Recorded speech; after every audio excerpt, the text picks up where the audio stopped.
about as you send your kids off to school, do you wonder just how many of their classmates have gotten their shots? Yeah, it's an important question for a lot of parents. Rory Devine's been looking into that very issue, and the results we've found for some local schools may surprise you. Here's Rory. Greg and Marianne, the good news, the overall vaccination rate for schools in San Diego County is 93%. The bad news, the rate is below the state average, and 95% is considered safest. The county health department says these contagious diseases can be very dangerous. We start our story with a young woman some of you may remember. I got the chicken pox when I was 5. Now 35 years old, Jessica Couette made national headlines back in 1990. I got a streptococcal bacteria, which shut down all my organs, and including my heart. Then known as Jessica Esquivel, she lost her limbs due to complications from chickenpox.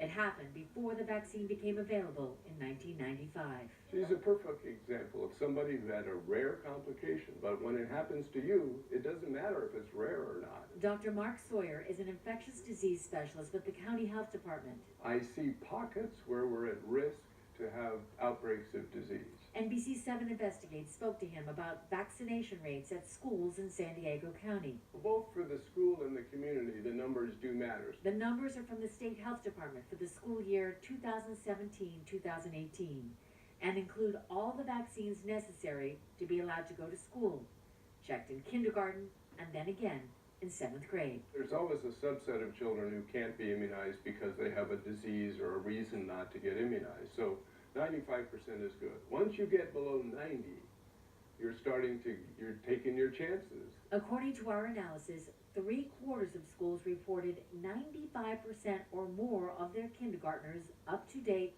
on all vaccinations. 5% of schools are below 80% when it comes to kindergartners who are fully vaccinated. And according to state health officials, those schools are considered the most vulnerable. Most of the kids still will be okay, but all it takes is one spark in a school like that, a spark being a child shows up in that school with measles, and if you're at 80% or 70% vaccination, then all of those unimmunized children in your school are going to get the measles. And that, Dr. Sawyer says, can start a snowball effect and a possible outbreak in the community at large. I'm Rory Devine for NBC 7 Investigates.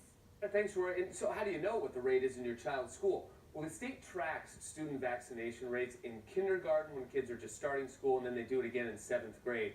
And so our NBC 7 Investigates team came up with a tool, a really simple way for you to check the vaccination rates at your child's school. We're going to walk you through it right now. So look at our website here. First thing you do, you go to NBC7.com, and then in the search tab, you search vaccination. That's going to bring you to this article right here. And then scroll down. You can read through the article, but then at the very bottom, there's a tool here for you. Basically, they show the kindergarten numbers and then the 7th grade. What we're going to do right here, you just type a name right into the search box there. All the schools are listed alphabetically, but it's a lot quicker to just type in the name. For example, Emerald Middle School, that's in El Cajon, and what you'll see right there, once you click it, it brings up the school, and then it's going to show the vaccination rate right there. See, 97%. It's really easy. It's really quick.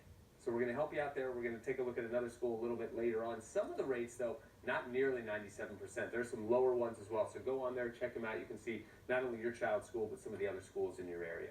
And NBC 7 Investigates is going to have coverage on this issue all throughout the day, including including those who want to have the choice of whether or not to vaccinate their children. We're going to look into those rules as well. So a lot more to come on. Yeah, huge topic of conversation, which is why NBC 7 Investigates looked into it for you. Meantime, a look at our weather forecast this morning. A lot of spritz on the windshield.